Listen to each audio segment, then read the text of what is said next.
Hello, Killer Film Review audience. We are back with another Killer Film Review for you today. This time we are covering the series Obi-Wan Kenobi, which is set 10 years after the events of Episode 3. Star Wars Episode 3. So to start out, our cast is Ewan McGregor as Obi-Wan Kenobi, Moses Ingram as Inquisitor Reva, Vivian Lyra Blair as Leia Organa Young, Hayden Christensen as Darth Vader, Sung Kang as the fifth brother. Wow, I didn't realize that. Interesting. Rupert Friend as Grand Inquisitor, James Earl Jones as Darth Vader, Jonathan Ho as Jedi Youngling, Oliver Ho as Jedi Youngling, Kumail Nanjiani as Hasha Astray, the fake Jedi, O'Shea Jackson Jr. as Roken, Idra Varma as Tala, Release as Ferris as Nashi, Maya Eskan as Sully, Raya Kelstner as Force Sitter, Jimmy Smits as Senator Bail Organa, always a pleasure to see him, Andy Rush as Koran, Aiden Arnold as Jedi Youngling. My bad. So, Kenobi centers around Kenobi's daily life, pretty much going to a meat line, riding his little alien camel, boarding the little desert train.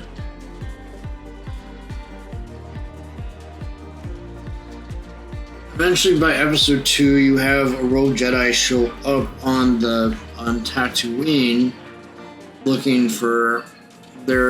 shows up on Tatooine. They're looking for him.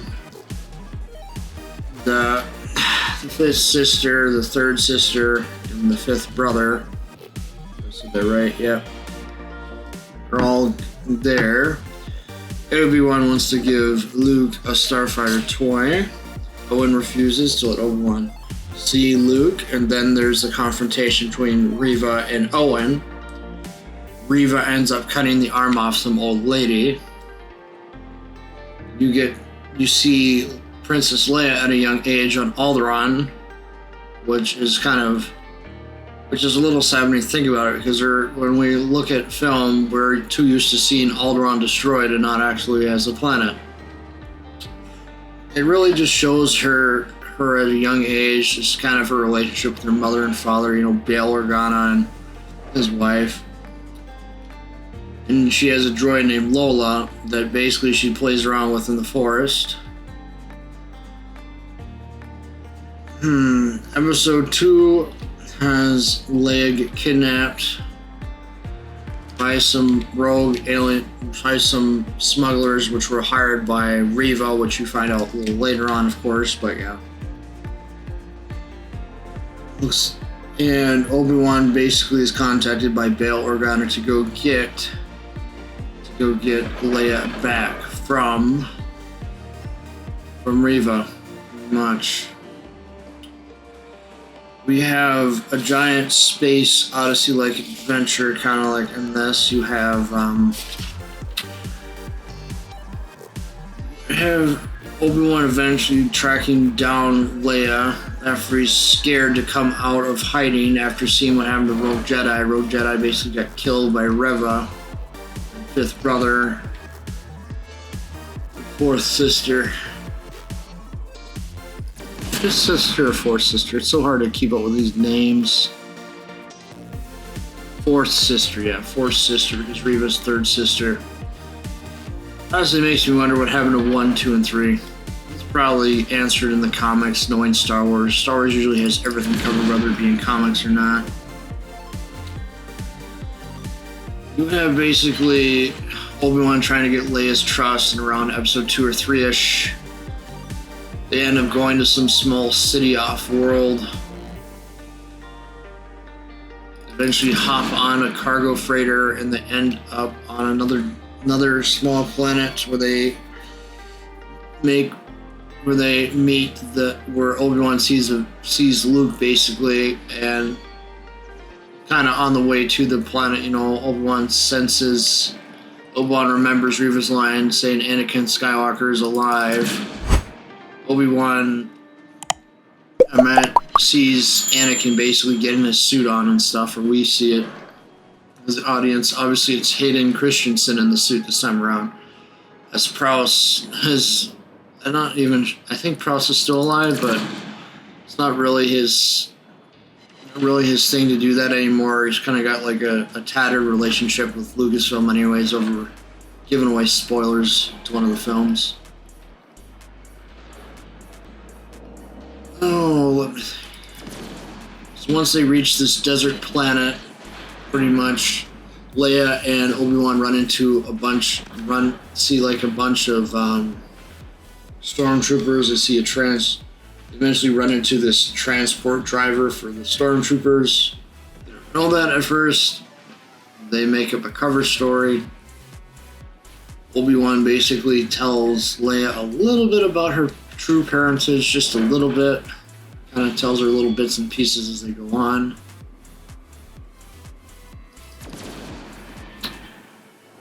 Let me think.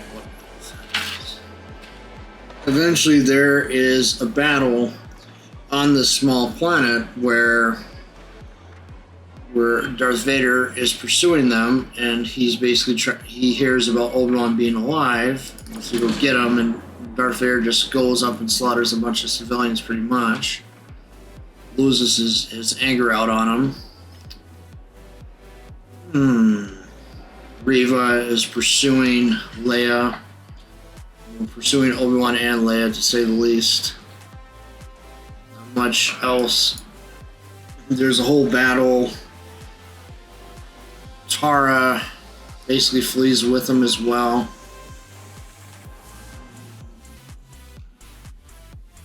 Tara survives. Obi-Wan has a duel with Darth Vader where he loses. Basically just loses the whole fight. Darth is sitting there on the other side of the fire because Darth starts a fire and for some reason doesn't go over and confront Obi-Wan on the other side of the fire, which I thought to be really funny, as this is like your big arch enemy that you've been wanting to go after for so many years, and you just don't go over the fire to go get him, and it's just like, what? Who wrote this? Darth Vader is a menacing killer. He's not going to let one silly fire stop him from pursuing his goal. His suit is fireproof, for crying out loud. Boy. Let's go on here. Reva basically thinks she gets rid of the Grand Inquisitor.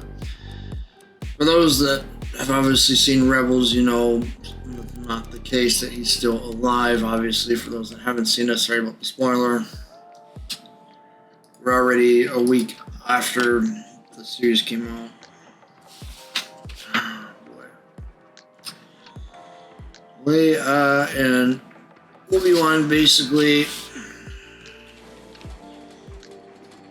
tried to flee the planet or whatever. Leia gets captured by Reva. Tara and him plan a rescue mission. They basically go into the Inquisitor Fortress. This is the first time we're kind of introduced to Roken. Roken's the rebel cell leader, I guess I'm going to call him. The movement is called like the Path or something. There's like little references to Quinlan Voss in this, if you're paying attention. I'll let you find those for yourself. What else?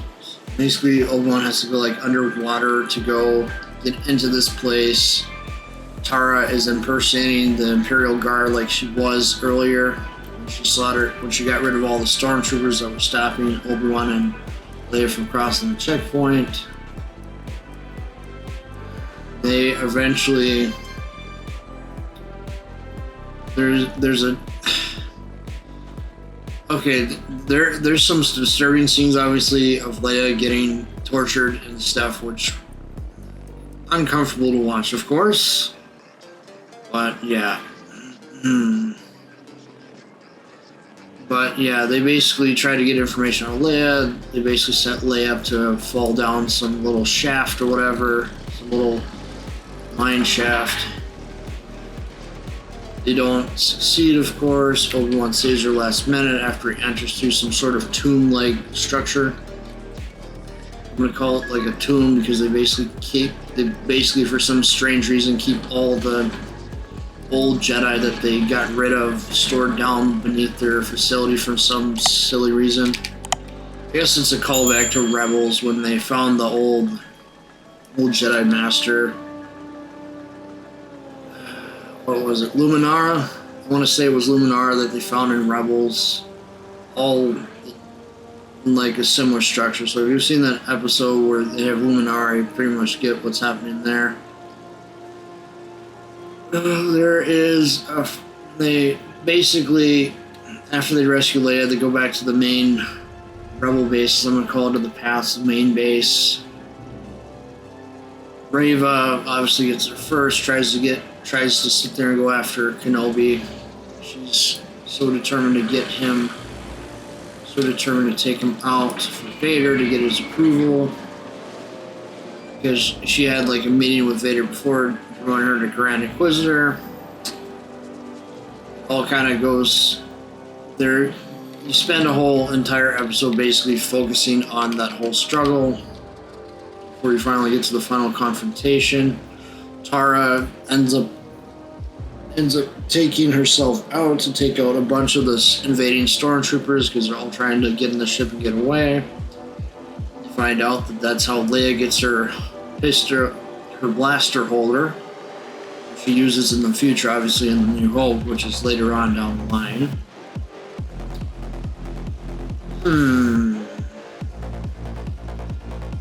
Reva is basically tricked by Obi-Wan into pretending that Obi-Wan is captured when he's really not, to lure Vader out so she can get him. She's mad at Vader for killing her fellow Jedi younglings, pretty much. That's her whole motivation to whack Vader, is the fact that her friends got slaughtered by him. She knows that he's Anakin. Obviously. She tries to battle against Vader. Vader basically epically pushes her out of the way with the Force. Basically just Force jockeys her all over the place. Pretty much, and that's kind of how they go about it. Pretty epic. It's a pretty decent fight. Then eventually they get Leia to get into the little mine shaft to repair the little hangar door, because the hangar door got damaged by the droid Lola. Reva basically hijacked it, took control of it with a restraining bolt. Obi-Wan just basically tries to just distract. He runs away with the crew. Reva's obviously for some reason just shot at, but with the lightsaber, like after Vader and her duel, she shot out with the lightsaber, but she's not fully finished off for some silly reason. I think we all know why. Future Disney Plus show, calling it now. Most likely Ahsoka, if I had to be a betting guy on that. Let me think. Ahsoka is taking place when? It might not be Ahsoka because that's too far forward in the timeline. I imagine Reva's going to get her own spin-off series, because you can probably predict will end with Vader finishing her off or some other Force finishing her off, like the dark side.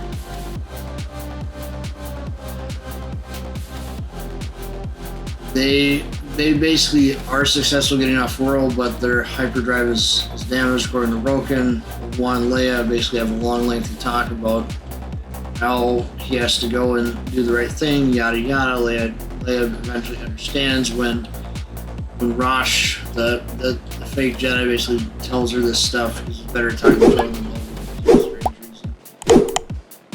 Eventually, Obi-Wan leaves the ship to go go distract Vader. Grand Inquisitor is like telling Vader, hey, don't do that, go pursue the rebel ship, which obviously would have been the more smarter tactical move to do. And they basically don't go after the rebel ship. Vader wanted to go after Obi-Wan because of personal grudge. He's still mad at him for what happened in Episode 3, where he got badly burned and lost several limbs. Does Obi-Wan really? Is there a fight scene? Hey, it's a very epic fight scene. You know, I kind of don't want to give too much away about it. Kind of want you to experience that spoiler-free.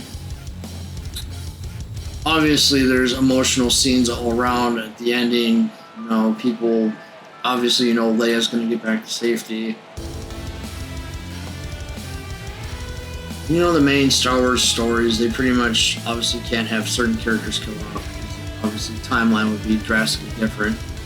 Then this would be some kind of alternate timeline that they'd be setting up. I feel like Star Wars itself is kind of in a delicate phase where they don't want to acknowledge, really, that they basically messed up with the sequel trilogy. They kind of want people to forget about that before putting a decent film out. That's my guess. I would imagine that they're coming out with either an old Republic era sort of movies, or they're gonna be stupid and they're gonna continue on they're gonna do a sequel trilogy, which would be very bad. Obviously, you guys know who Rian Johnson is and what he did to Star Wars Episode 8. I don't really need to rehash that, as it's a divisive topic for many Star Wars fans. Some people like the film, some people didn't like the film. All around, so it's all a mixed bag. Initially, I did not like The Last Jedi. I still don't like it that much. But it's still a part of the official Star Wars canon, so I can't really say much else, you know. Disney decides what Star Wars canon is now. Legends doesn't count anymore. So yeah, I mean, overall, the series to me feels sort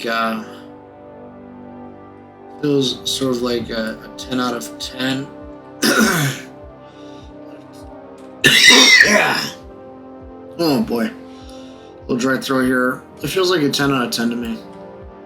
Did a lot of things right. Obviously, canonical stuff's got to be fixed. I'm sure they'll fix it. They'll fix it with season 2 or whatever, and they'll clear up all the remaining things. As for now, is there much else that they're going to do with the series? I don't know. I think it's probably not a one and done, because I think they're going to do a season 2 just for the extra cash and all that. One of the things I forgot to mention was there's actually like a sequence between Obi-Wan and Hayden before, obviously, all this. So that's going to be something to look forward to. I just really hope you enjoy this series and just take your time to enjoy it, as this is the closest we're getting to a Star Wars movie for some time. So, yeah. Enjoy the series and take it for what it is. I think it did a good job. So I'm giving it a 10 out of 10. Sure, there's some minor gripes from the hardcore Star Wars guys, like Star Wars Theory, that are saying, oh, Vader would kill anybody that gets close and knows his identity, blah, blah, blah. I agree with you, dude, on that, but they pretty much didn't kill her off because of future series. They're going to have her own series, I guarantee it. And hopefully in this future series, we get to see Mace Windu finally make a comeback. Until then, thank you for watching Killer Film Reviews today, and I'll see you on the next video. And thank you all so much for giving me your time today. Don't forget to subscribe, comment, and like. Thank you.